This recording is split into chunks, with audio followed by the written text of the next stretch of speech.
aplauda o Senhor, querido. Amém? Aleluia. Vou correr para pegar esse pedacinho do fogo. Amém? Pode sentar. Aleluia. Glorificado seja o teu nome, Senhor. Oh, Deus tremendo. Engrandecido és tu, Senhor. Louvado seja o teu nome. Aleluia.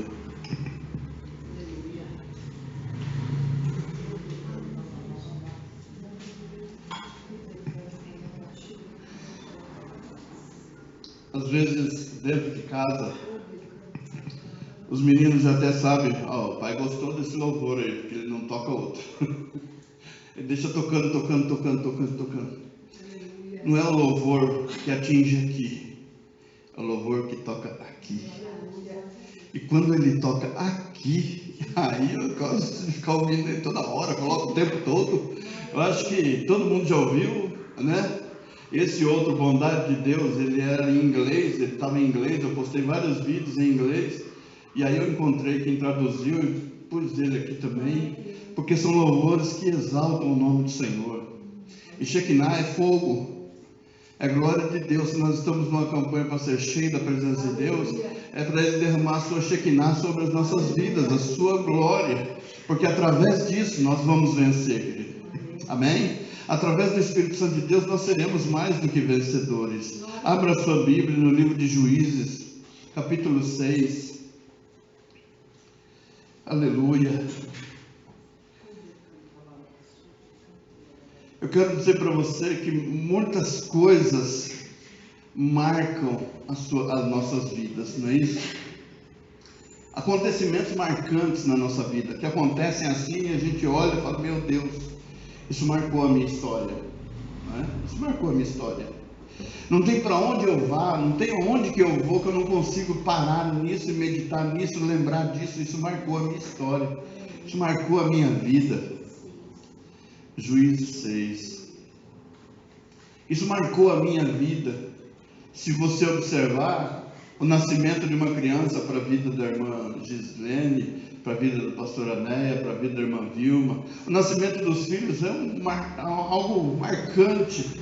Até o nascimento do primeiro filho, a mãe é só uma menina. E eu admiro muito porque às vezes a menina,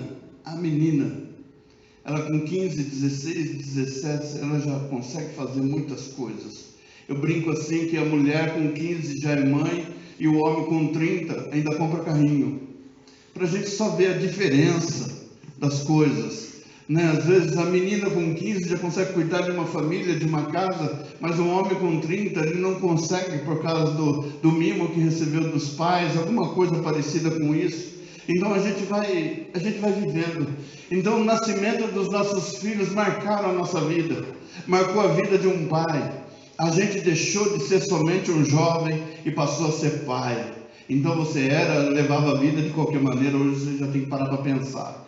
Mas na mulher não, a mulher é algo marcante, porque ela vai para um centro cirúrgico, ali ela dá a luz, e ali se ela entrar menina, ela sai uma mulher. Eu já vi isso acontecer. Entrou menina e saiu uma mulher. Uma mulher que nunca tinha tido contato com um bebezinho, nunca tinha tido contato com criança, mas ela conseguiu rapidamente se adaptar àquela situação e cuidar de um bebezinho pequenininho.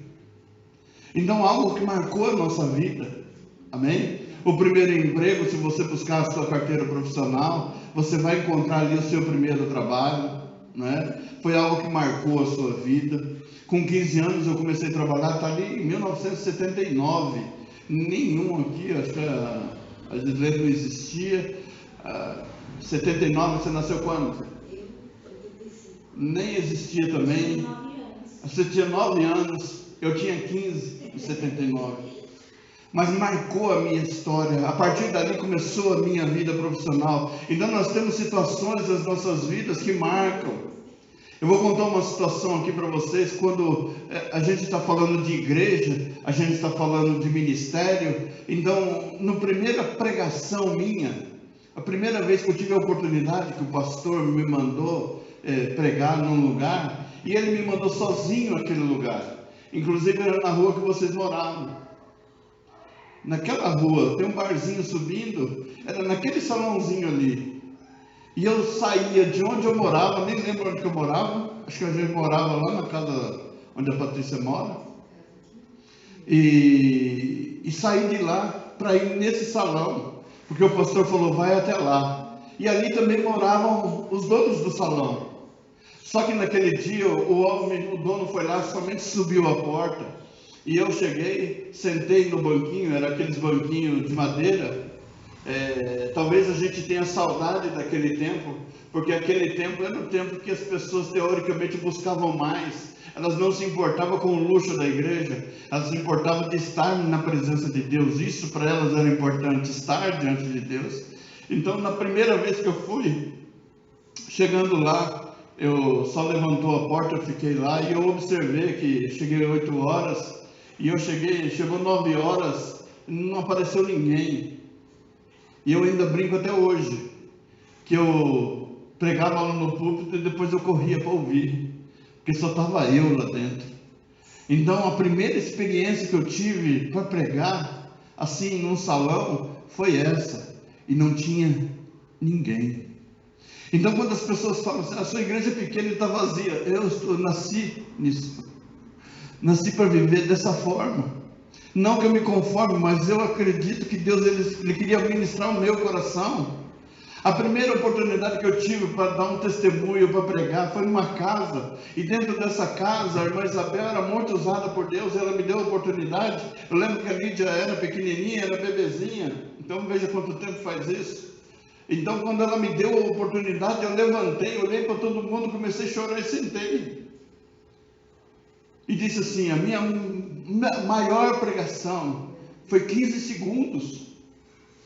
Hoje, para você me ouvir falar desse jeito, 1 hora, a primeira pregação foi 15 segundos. Então, quando eu contei isso na igreja, teve uma irmãzinha que chegou e falou para mim assim, eu tenho certeza, pastor, que se você me der a oportunidade, eu não prego só 15 segundos, eu vou pregar muito mais do que isso. Eu falei, tudo bem, então quarta-feira você prega. Veio? Nem apareceu. 15 segundos. Aí eu falei, tudo bem. Ela foi no domingo, remarquei, quarta-feira de novo. Veio? Também não. Então são 15 segundos que me vieram as lágrimas. Então são situações que marcaram a nossa vida, marcaram a minha história. Depois se passa muito tempo, a gente tem muita história para contar. Mas eu quero dizer assim que Deus, Ele pode ter nos escolhido para marcar época, para marcar história. Ali aqui no livro de Juízes, capítulo 6, a palavra de Deus diz assim. Eu quero falar sobre o personagem Gideão. Amém? Vamos lá. Porém, os filhos de Israel fizeram o que parecia mal aos olhos do Senhor, e o Senhor os deu na mão dos midianitas por 7 anos. E prevalecendo a mão dos midianitas sobre Israel, fizeram os filhos de Israel para si, por causa dos midianitas, covas que estão nos montes, e as cavernas e as fortificações, porque sucedia que, semeando Israel, subiam os midianitas e os amalequitas, e também os do Oriente contra eles subiam. E punham-se contra eles em campo, e destruíam a novidade da terra. Repete comigo, destruíam a novidade da terra. O que é a novidade da terra? É o broto novo. Amém? Destruíam a novidade da terra, até chegarem a Gaza. A Gaza é uma cidade, quem já ouviu falar de faixa de Gaza, tem uma faixa de Gaza que é a divisão da Palestina com Israel, lá em Israel. E não deixavam mantimento em Israel, nem ovelhas, nem bois, nem jumentos. Eles minavam as forças do povo de Israel, porque subiam com seus gados e tendas, vinham como gafanhotos em tanta multidão, 135 mil soldados, que não se podiam contar. nem a eles, nem aos seus camelos, e entravam na terra para a destruir. Assim Israel empobreceu muito. Repete comigo: empobreceu muito. Por que empobreceu? Porque alguém minou as suas forças. Alguém o deixou sem o mantimento. Alguém conseguiu destruir tudo aquilo que ele possuía, roubou tudo aquilo que ele possuía, pela presença dos midianitas. Então os filhos de Israel clamaram ao Senhor. Repita comigo: clamaram ao Senhor. Vira para a pessoa que está ao seu lado ou atrás de você e diga para ela: na sua dificuldade, clame ao Senhor. Na sua dificuldade, clame ao Senhor. Amém? Na sua dificuldade, clame ao Senhor. Por isso nós louvamos esse Deus. Clamamos: derrama a tua glória, derrama a tua Shekinah. Porque nós chegamos aqui sem forças. Nós chegamos aqui muitas vezes enfermos. Nós chegamos aqui abatidos. Nós chegamos aqui buscando algo do Senhor. Então o Senhor, quando Ele fala derrama a sua Shekinah, derrama da tua presença. Ou se faz presente no nosso meio, Pai. Esteja junto a nós. Eu quero te sentir, eu quero sentir a tua presença no meu coração. Eu quero sentir que o Senhor está aqui. Amém? Como é maravilhoso você chegar num lugar, ou você estar adorando a Deus e sentir que Ele está ali pronto para receber o seu louvor. Não é bom isso? Eu acho maravilhoso. Porque muitas pessoas acham assim que... Já vou até entrar naquilo que eu até comentei com a pastora hoje. Eu falei assim para ela: engraçado, né? Deus te escolheu. Vamos colocar assim: Deus te escolheu. Vira para a pessoa que está ao teu lado ou atrás de você e diga: Deus te escolheu. Deus te escolheu. Amém? E Deus vai fazer algo glorioso na sua vida. A partir de amanhã você vai ter que fazer algo tremendo na presença de Deus. E aí o que te vem à mente? O que vem na sua mente? A partir de amanhã você vai ter que fazer algo para Deus. E o que te vem à mente? Fazer o quê? E agora? O que será que Deus quer de mim? A partir de amanhã Deus vai fazer algo tremendo. Como assim? Mas eu só vim hoje, e Deus amanhã Ele já quer fazer algo na minha... É rápido assim. O Senhor escolheu Davi rei, mas a Bíblia diz que depois de 15 anos ele sentou no trono. Mas já ungiu. A partir de hoje você é rei. Hã? Como assim? Eu estava no campo, apacentando ovelhas, e o Senhor me mandou me chamar aqui para quê? Para você ser rei. Eu te tirei de trás das malhadas e vou te colocar como o primeiro.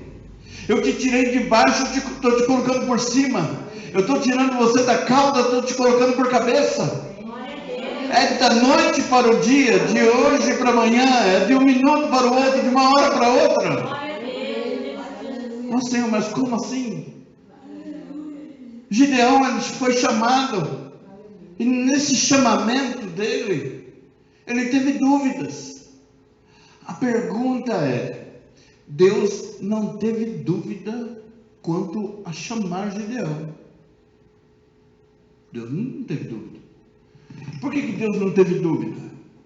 Repete comigo assim: porque Ele sabe o que está fazendo. E por que nós temos dúvida? Porque nós não sabemos. Entendeu? Mas a palavra de Deus diz para nós o quê? Aquele que duvida é semelhante à onda do mar. Uma hora ele está aqui na areia, outra hora ele volta. Vai e volta. Vai e volta. Deus não tem dúvida daquilo que Ele chamou. Nem da pessoa que Ele chamou. Agora, nós temos dúvida. Gideão, ele começou a colocar Deus à prova. Ele disse assim: Senhor, eu vou escolher um bocado de lã e vou colocar no meio do terreno. E se amanhecer o dia, o orvalho que caiu durante a noite, ele estiver só na lã e em volta seco, eu creio que o Senhor me chamou. Amanheceu o dia, E quando ele vai pegar o novelo de lã, a Bíblia diz que ele pega aquele novelo, ele espreme o novelo está encharcado, porém em volta está seco. A dúvida era dele, Deus não teve dúvida. Passa o dia e ele fala: Senhor, o Senhor me perdoa aí a minha ignorância e a minha dúvida, mas vamos fazer assim então, que durante a noite, quando caiu o orvalho, toda a terra esteja molhada e o novelo seco. É para eu ter certeza que o Senhor me chamou. Mas é assim, está escrito aqui na Bíblia. A dúvida, eu tenho dúvidas de quem me chamou. Por quê? Porque eu não estou vendo. Se eu falar com você, se você falar comigo, nós estamos nos vendo. Mas quem te chamou? Quem foi que te chamou? O apóstolo Paulo, quando ele chegou diante de Pedro andou com Jesus, discípulo de Jesus. E o apóstolo Paulo teve um encontro com Cristo no caminho de Damasco, um encontro espiritual. E Pedro teve um encontro carnal. Quando os dois se encontram, Pedro pergunta para Paulo: quem foi que te chamou? E Paulo responde: você não sabe o que está acontecendo? Você não sabe o que está acontecendo? Falou: o que está acontecendo? Porque Pedro andou com Jesus fisicamente. E o apóstolo Paulo estava andando com Jesus espiritualmente. Uns entendem do que é carne e outros entendem do que é espírito. Não adianta a gente falar com carnal aquilo que é espiritual, porque ele não vai conseguir entender. Falamos espiritualmente para quem entende o que é espiritual. Aleluia, bendito seja o nome do Senhor. Mas Gideão não ficou satisfeito, passou a noite, amanheceu o dia, e ele vai e observa o campo, está todo úmido. Mas quando ele pega o novelo de lã e espreme, está seco. Aleluia. Deus sabe o que está fazendo. Deus sempre sabe o que faz. Nós é que não sabemos. Ele sabe. Mas aí ele continuou com dúvida. Na sua dúvida, Deus disse para ele assim: agora desce no campo do inimigo. Descer no campo do inimigo desce no campo do inimigo. E ele desceu de madrugada. Pegou ele, mais dois e foram. E ele fica próximo de uma tenda, e os soldados conversando e vigiando na madrugada. E um dos soldados diz para o outro assim: eu tive um sonho bem estranho. Qual era o sonho? Eu sonhei que uma espada vinha no acampamento e destruía todos nós. E um respondeu para o outro: essa espada não é outra senão a espada de Gideão. Aí a gente para pensar assim, fala assim: mas quem foi que contou para ele que Jesus estava levantando Gideão? Se Deus estava somente no processo de levantar o homem Gideão para guerrear, Deus ainda não tinha nem separado dos 32 mil, não tinha feito aquela seleção, mas ele já tinha certeza, Deus já tinha provado e comprovado para ele: eu é quem estou te chamando, ó homem valoroso. Aí começa a depreciação, né? Ai, Senhor, mas eu sou de uma família pobre, da família mais pobre, e da minha família pobre, Senhor, eu sou mais humilhado. Aí Deus diz assim: então é você mesmo. Glória a Deus, então é com você mesmo o diálogo. Já provei que sou eu que estou te chamando. A dúvida era sua, e para que você não ficasse com dúvida, eu comprovei tudo. Agora nós vamos fazer assim: reúne todos os homens que tem aqui junto com você. E ele reuniu 32 mil homens. Aí o Senhor conversa com ele. Imagina o diálogo: Gideão, é muitos homens que estão com você. Mas ele foi lá espiar o campo do inimigo e sabia que era muita gente. E o Senhor fala, é muita gente que está com você. Eu não quero que você vá com tudo isso, para que se você vencer, você vai dizer que foi você. Então, para que você não diga que foi você, diga para o povo, aquele que for medroso e covarde pode ir embora. Quando ele anuncia, 22 mil vazam. Só estava esperando Gideão falar isso. Porque eu já tenho certeza que nós vamos perder.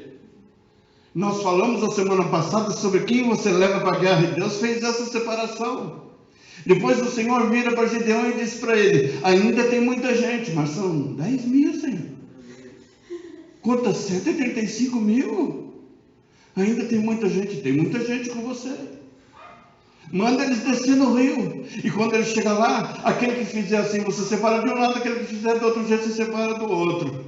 9.700 foi para um lado, 300 para o outro.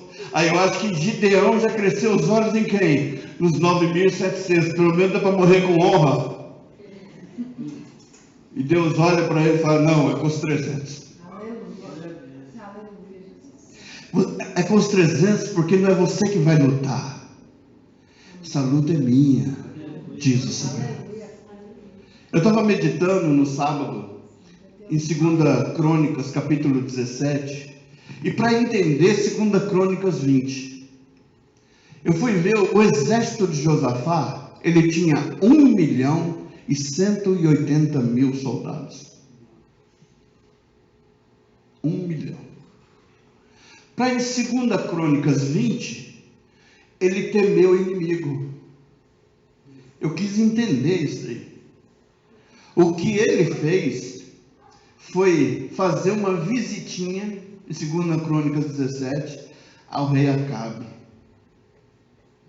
Quando ele vai fazer a visita para o rei Acabe, ele faz uma aliança com o rei Acabe. Porque Josafá era rei de Judá e Acabe era rei de Israel. As tribos se dividiram depois da morte de Salomão. 2 ficaram como Judá e 10 ficaram como Israel. Então, Acabe reinava sobre Israel, sobre as 10 tribos. E Josafá reinava sobre as 2 tribos. Mas ele tinha um número enorme de exército. Mas ele foi lá e foi fazer uma visitinha. Sabe aquele teu negócio? Nós somos amigos, somos família, tudo isso daí. Só que Acabe era marido da Jezabel. E a Jezabel fez o que no reino de Israel? Introduziu os seus sacerdotes, seus ídolos, sua idolatria. E uma coisa que Deus chamou Josafá para não fazer foi a aliança. Então eu queria entender por que depois ele sofre esse dano. E Deus ministra ele depois. Por causa disso, você está sofrendo.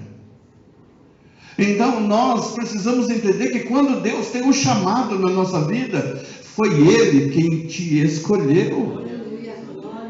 E se Ele te chamou, Ele vai te capacitar para isso. O engraçado, eu ainda comentei com a pastora, eu falei para ela assim, olha só como Deus é tremendo. Ele formou, Ele criou os céus e a terra. Ele deu nome a toda a sua criação. Ele formou o homem, tudo Ele criou, mas o homem Ele formou do pó da terra. Soprou em suas narinas o fôlego de vida, pôs aquela alma vivente de pé para a glória e o louvor do teu nome. Deu um sono para ele, e da sua costela, de um pedaço de osso, ele formou uma mulher. E dali ele falou, daqui começa a humanidade. Ide e se multiplica.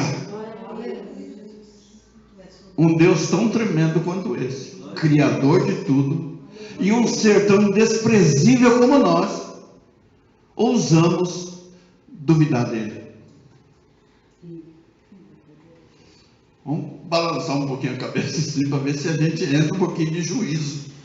Porque se o Senhor disse, e se Deus te chamar no banheiro, esses dias, olha, só banheiro, né? Toda a última vez que o Dovão esteve aqui, eu falei do banheiro. E se Deus te chamar dentro do banheiro, Ai, Senhor, desculpa, Senhor. Cadê a toalha? Deixa eu me enrolar na toalha, não adianta.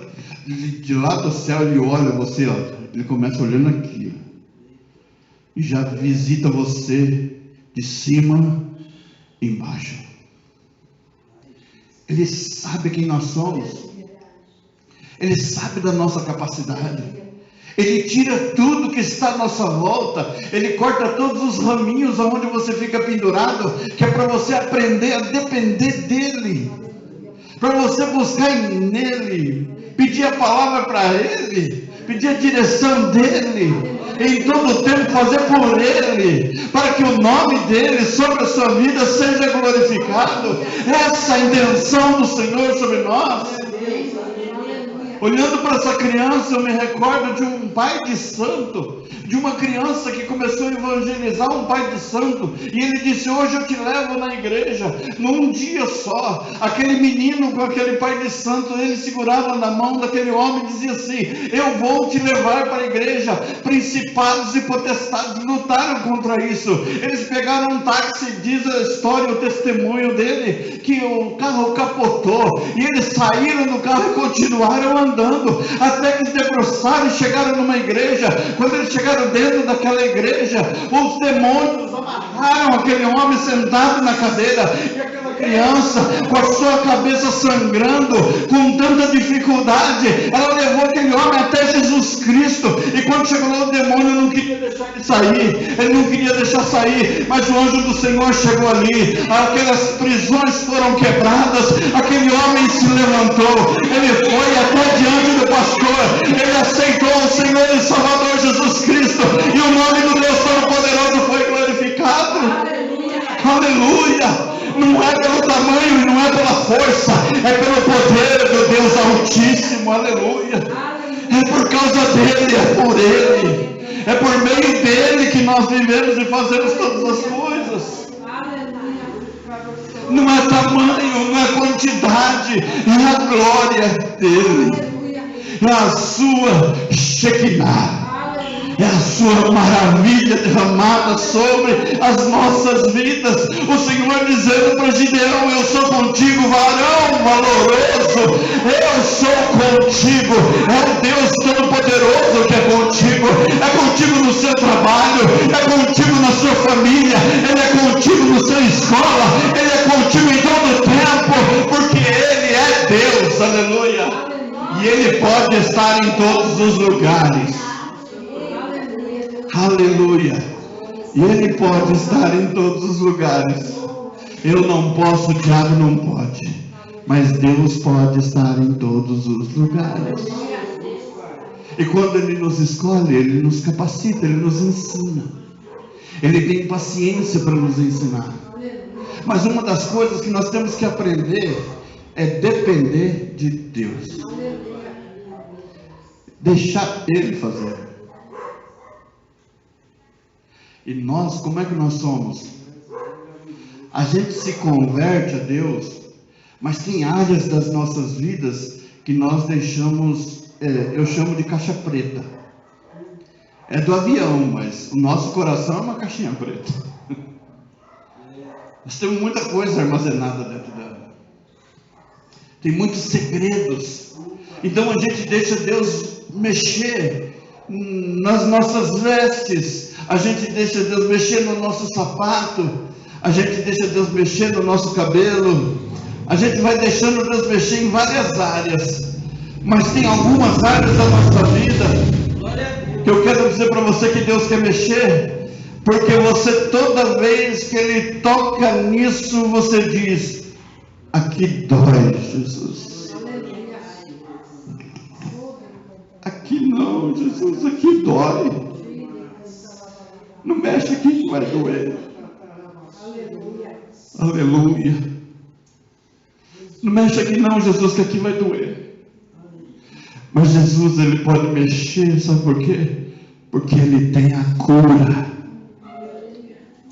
O bom samaritano, eu acho maravilhosa aquela passagem, Porque o bom samaritano, o sacerdote, ele passa de largo, porque no seu ministério ele não poderia se aproximar daquele esquife, daquela pessoa que estava deitada. Passa o levita, que tem o mesmo trabalho, mas passa alguém que se importa, passa alguém que tem o remédio, passa alguém que pode mexer, e o bom samaritano é esse, e ele vai até aquele homem caído. A Bíblia diz que ele pega o azeite, passa em suas feridas, e depois ele começa a trazer a cura, e ele se importa com aquele homem que está deitado ali, e a Bíblia diz que ele pega aquele homem, põe na sua cavalgadura, e leva até uma estalagem, e quando chega lá, ele tira do seu bolso, e diz assim: eu estou pagando 2 dias, para que esse homem se recupere, para que ele fique dentro desse lugar, para que você trate dele, porque eu sei cuidar de feridas, cuida bem dele, quando ele estiver bem, eu volto.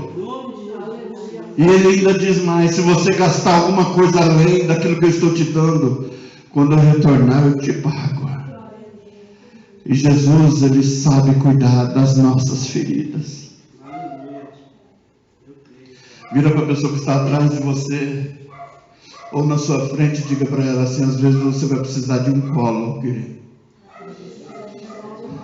Vai precisar de um colo. Eu não sei você, mas eu tive esse colo há 29 anos atrás. Começo de casamento, começo de conversão, começo de ir para a igreja. Para você dar um pouquinho de risada, quando eu ia na igreja junto com a pastora, ela já era levita, já cantava na igreja, ela tinha 6 anos de crente, ela já fazia a vontade de Deus, e eu não era crente nem convertido direito ainda. Muito ciumento, e eu olhava para ela cantando, eu chamava ela de queria se mostrar. Eu achava que ela queria aparecer, porque eu não tinha o conhecimento da verdade. O Espírito Santo de Deus ainda não tinha tomado conta da minha alma. Mas um dia, ela em casa, só nós dois, eu sentei do lado dela, na bicama, que era uma bicama que a gente tinha. Aí ela chegou e falou assim: põe a sua cabeça aqui no meu colo. Aquilo mudou a minha vida, aquilo mudou a minha história. Quando ela falou: põe a cabeça aqui, comecei a deixar, a primeira coisa que eu tive que deixar de lado foi o orgulho. O orgulho. Afastei um pouco, coloquei a cabeça no colo dela, e ela começou, antigamente tinha cachos, poderia passar a mão nos cachos, dá uma estampada hoje, né, porque caiu, fazer o quê? Ela começou a alisar assim: conta para mim aonde dói. E eu comecei a abrir o meu coração e chorar, abrir o coração e chorar, abrir o coração e chorar, abrir o coração e chorar.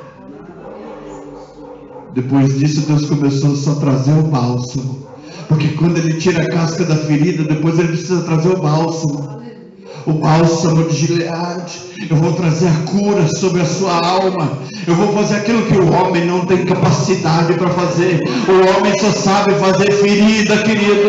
O homem só sabe machucar. Mas o nosso Deus é o Deus que cura. O Jeová Rafá, o Deus que te sara. O Deus que te sara. Por isso a igreja para mim é uma terapia. Toda vez que eu preciso, eu corro para Deus, porque eu sei que Ele pode. E se quando todo mundo te deixar, Deus não te deixa.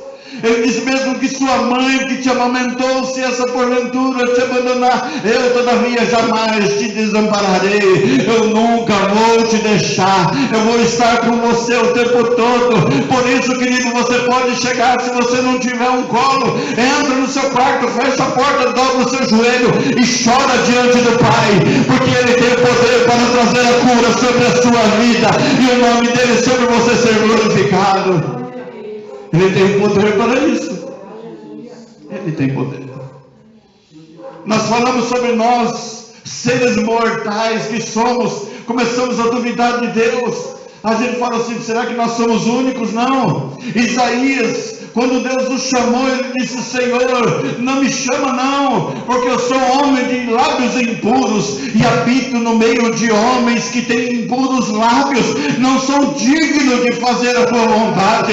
A Bíblia diz que Deus dá ordem ao seu anjo a respeito do profeta, com uma tenaz na mão, uma brasa viva do altar, e levou até os lábios do profeta e ungiu seus lábios, e ele saiu orando. E Deus purificou os seus lábios.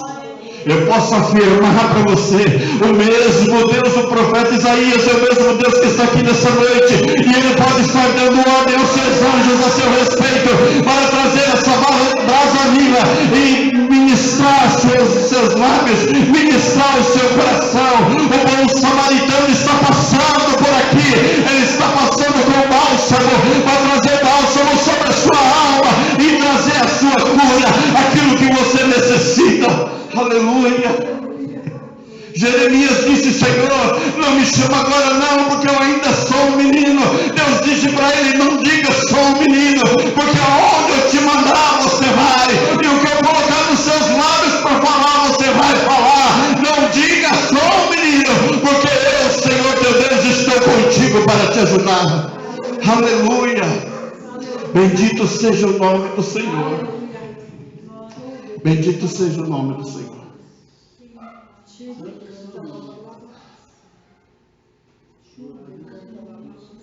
Deus nos chamou, querido, para marcar o nosso tempo.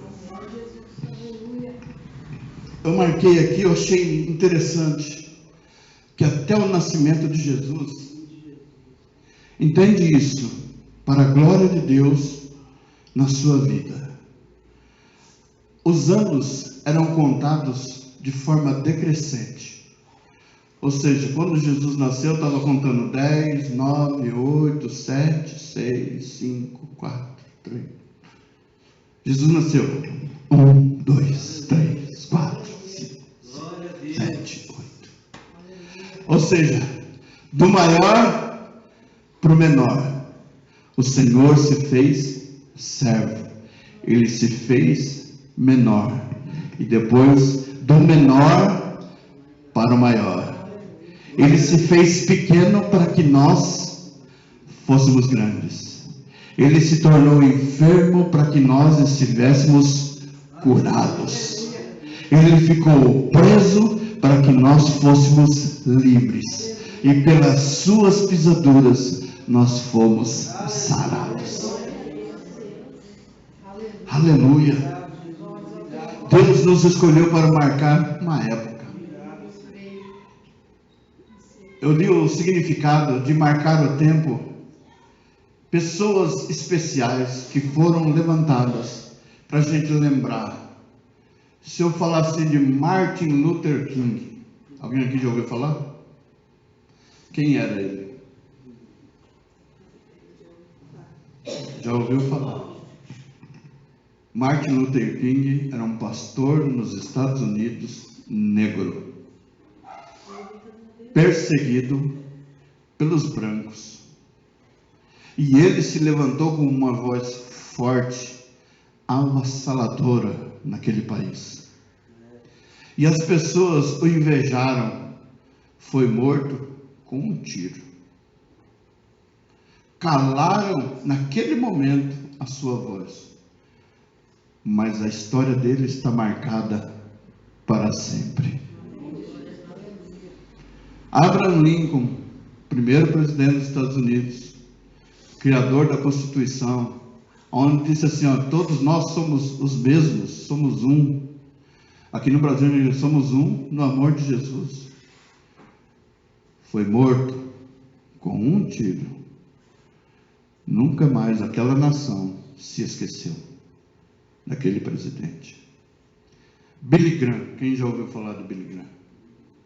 Eu digo que é o maior pregador da época do meu pai, da época do meu avô, de todos os tempos que a gente olha. Era um homem que a igreja dele era um estádio. O público dele não tinha menos de 20 mil pessoas. Era uma pessoa que ele pregava de um jeito, e ele não pregava assim, Deus vai te dar um carro, Deus vai te dar uma casa. Não era assim. O pecado te afasta de Deus. Se você continuar pecando, você vai para o inferno. Era mais ou menos isso a mensagem dele. E todo mundo ia. Quem sentava para pedir conselho para ele? Os presidentes dos Estados Unidos. E quando ele morreu, teve honras de chefe de Estado. Ele foi sepultado como se ele tivesse sido presidente dos Estados Unidos. Mas ele era só o conselheiro do presidente da maior nação do mundo. A mais poderosa. Marcou a sua época. Deus, Ele nos levanta para marcar a nossa época. Amém? Alguém que te viu caído, agora vai te ver de pé. Oh, glória! Aleluia! Aquele que te viu pobre, vai te ver rico. Oh, glória! Eu sempre digo assim, que quando eu vou lá na casa da minha cunhada, a Edna, é onde a gente morava. E eu e a Né, a gente tinha que subir e descer a pé. E quando a gente ia para a igreja, eu lembro assim que os vizinhos ficavam todos os dias contando quantas vezes a gente saía para ir para a igreja. E eu vou falar, a gente deu trabalho para eles. Porque era de segunda a domingo a gente ia para a igreja. A gente ia para a tarde da bênção, a gente ia para tudo quanto é canto. Me converti mesmo, de verdade. Isso daí não era uma conversa, não. Os Nutelinha de hoje aí é difícil. Hoje eu estou meio cansado, essa que é a verdade. Mas já tive mais ativo, né, Dom? Já tive mais ativo, mas cansa. O fardo é pesado. Mas se tiver um jovem para mim chegar e falar, eu te ensino, e eu levanto a mão e você expulsa. Seria mais ou menos assim. E eu falei para a Néia assim, um dia eu vou descer e subir essa rua sentado. Em nome de Jesus. Glória a Deus. Alguém vai pensar, vai embriagar, encher a cara. Vai ser obrigado a sentar porque fica tonto, não consegue descer. Não, Deus me deu um carro. E eu subo e desço sentado. Para a glória de Deus. Os mesmos olhos que me viram andando, agora tem que me ver andando de carro. Depois, se o carro quebra, vai me ver andando de novo. Mas o importante é estar andando.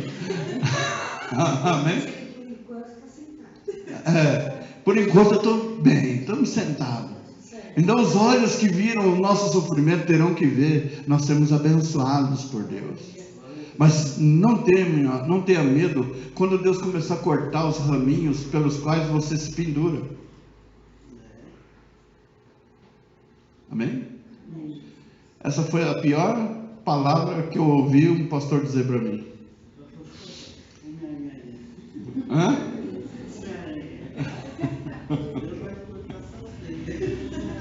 A pior, isso foi em 2004, mais ou menos, né? Que a gente ia para a tarde da bênção, até em 2000, não, foi perto do nascimento do Tiago, a Néia grávida, a gente ia para a tarde da bênção, não tinha tempo ruim. Eu trabalhava, fazia a tarde da bênção, depois voltava para o trabalho, depois a gente ia fazer culto à noite, e era de 8 meses de gestação. E não tinha tempo ruim, a gente ia e voltava e tal. Aí teve uma vez que a gente foi para a igreja, e eu estava com 5 centavos no bolso. E quando você sai com criança, o que acontece? Criança tem vontade. Né? Eu já vi os filhos de vocês virem aqui na igreja, ver aquele pão aqui em cima. As uvas. Miguel sempre que vinha aqui, ele ficava apertando as uvas. É de verdade isso? Ô, pastor, eu posso pegar? Você viu como é que ele é criança? E ali ele chegou, pai, eu queria uma bala. Você não tem dinheiro para comprar uma bala. Aí você vai pedir oração para o pastor. O que você espera que ele fale para você nessa situação? Passa ali, naquela salinha. Vamos pegar algumas coisas para você levar para sua casa, para você dar alimento.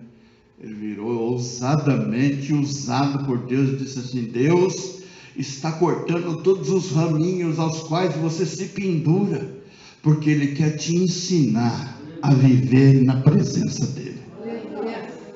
Glória! Oh, glória mesmo, porque não tem outro jeito, né? Olha, vou falar para você, não é fácil não. E a gente tinha que fazer o quê? Ao invés de você ficar pedindo, você orar. Uma madrugada eu fico orando Já contei isso aqui? Uma madrugada inteirinha fiquei orando, buscando a Deus, porque ia amanhecer o dia, eu não tinha dinheiro nem para comprar leite. A Lídia, que era bebê na época, não tinha dinheiro para comprar nada. E eu comecei a orar, tinha um tapete redondo, e eu comecei a rodar aquele tapete. Comecei a rodar e orava: Senhor, fala comigo, Senhor, olha, Senhor, quando amanhecer o dia, Senhor, eu não vou ter o dinheiro para comprar o leite, Senhor, eu não vou ter o dinheiro para comprar o pão, Senhor, fala comigo, ministra meu coração, ou seja, supra minha necessidade, me dá logo o dinheiro para comprar o pão, Senhor. Tá, beleza. Noite inteira. Aí eu falei: Senhor, fala comigo. Abri a Bíblia e pus o dedo. Por isso eu não aconselho ninguém a fazer isso.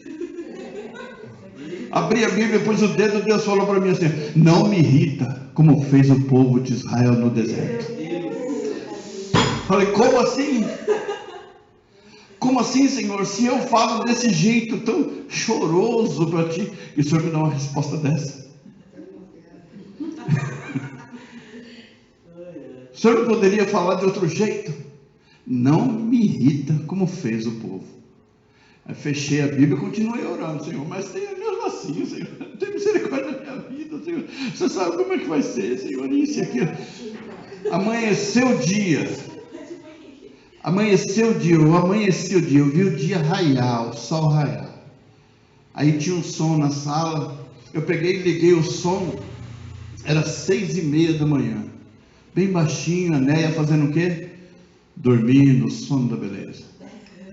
A Lídia deitada, dormindo, o Lê dormindo, todo mundo no sono da beleza, e eu lá acordado.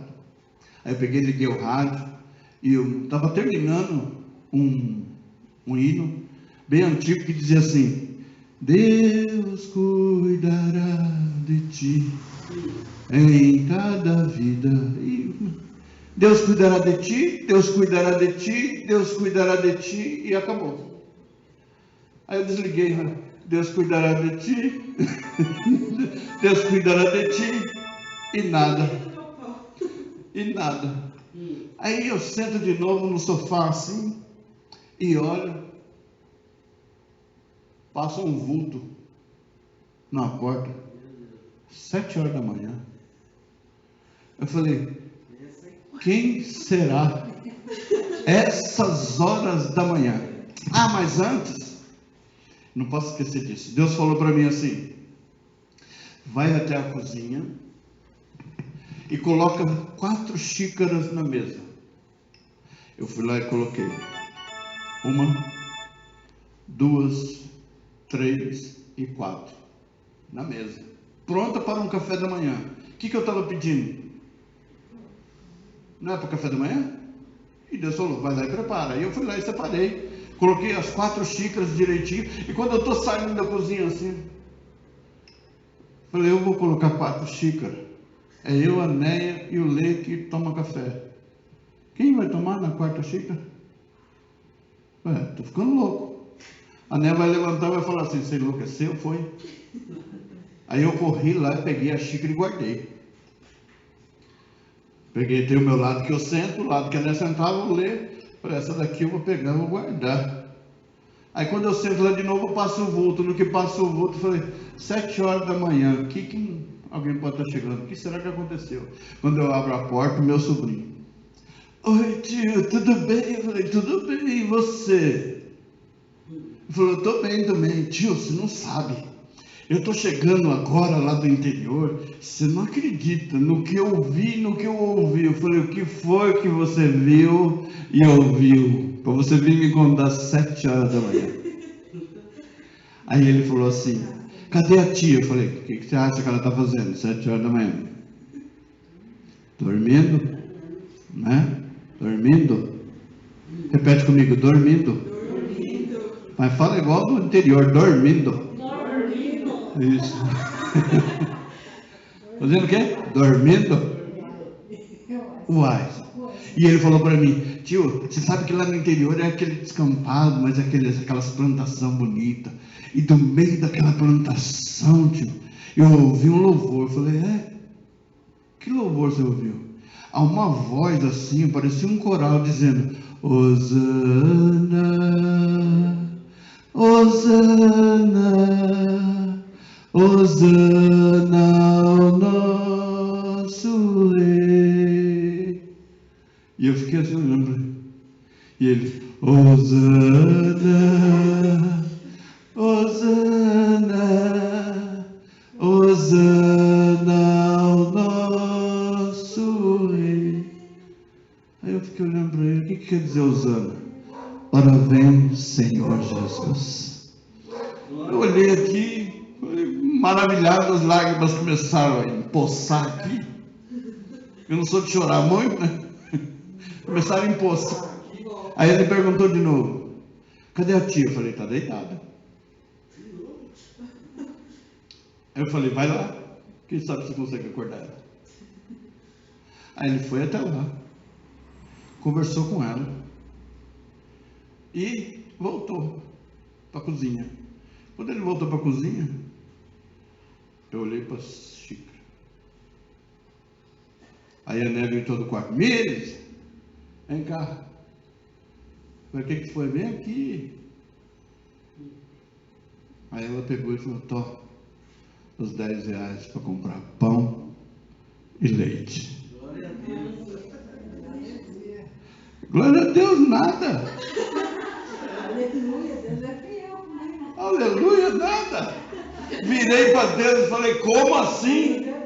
Eu oro a noite inteira, fico rodando nesse tapete, fico aqui na esperança de que... E o Senhor vai dar para quem dorme?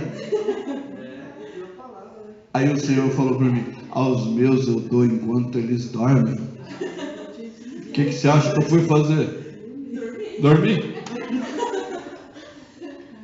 E depois ele chegou e falou assim, fui lá, comprei o pão, comprei o leite, cheguei em casa, preparamos tudo e perguntei para ele assim: você vai tomar café com a gente?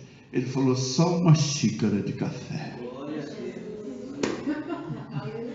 Glória a Deus. Só uma xícara de café.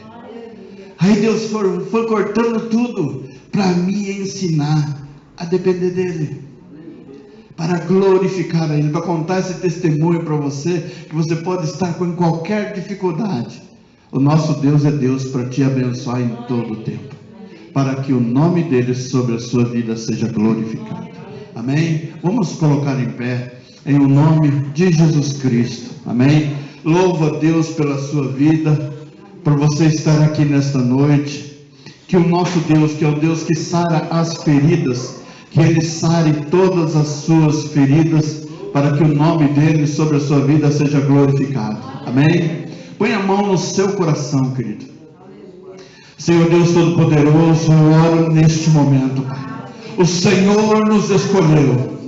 O Senhor tem o poder, Pai, para ministrar os nossos corações e trazer em nós, Senhor amado, a Tua cura, a Tua Shekinah. Queima todas as feridas da alma, Senhor amado, que nós venhamos a aprender, Senhor, a derramar diante da Tua presença o que sente a nossa alma, o nosso coração, Pai. Senhor amado, tira toda dúvida, tira todo orgulho do nosso ser, Pai, e nos abençoa, Senhor amado, em todo propósito, em todos os caminhos, para que possamos fazer com que o Teu nome seja glorificado e exaltado. Abençoa, Senhor amado, a Tua igreja, abençoa, Senhor amado, os Teus servos e servas que estão aqui nessa noite, abençoa, Senhor amado, as crianças, abençoa, Senhor amado, as lindas e as famílias, ó Deus. Entra, Senhor amado, com a Tua providência, entra com a Tua mão forte. Foi o Senhor quem chamou, e se o Senhor chamou, foi o Senhor quem capacitou, e se foi o Senhor quem te capacitou, Ele diz para que você lá vai, cumpra o seu chamado, para que o nome dEle seja glorificado sobre a sua vida, em o nome do do Senhor e Salvador Jesus Cristo. Seja liberto, seja livre, seja curado, em nome de Jesus, em nome de Jesus. Amém, Jesus, aleluia. Aplauda ao Senhor, amém. E que a graça de nosso Senhor e Salvador Jesus Cristo, o amor de Deus, o nosso Pai, a comunhão e a consolação no Santo Espírito de Deus esteja com a igreja vitoriosa de Jesus Cristo aqui reunida. E todos os irmãos digam amém. Amém. Aleluia. Cumprimento o seu irmão com a paz do Senhor e por gentileza não esquece do pastor. Não vai embora sem dar um abraço no pastor, amém? Não vai embora sem dar um abraço na pastora. Se você trouxe o seu dízimo, a sua oferta, deposita ali no gasofilácio. E que Deus te abençoe poderosamente em nome de Jesus. Aleluia.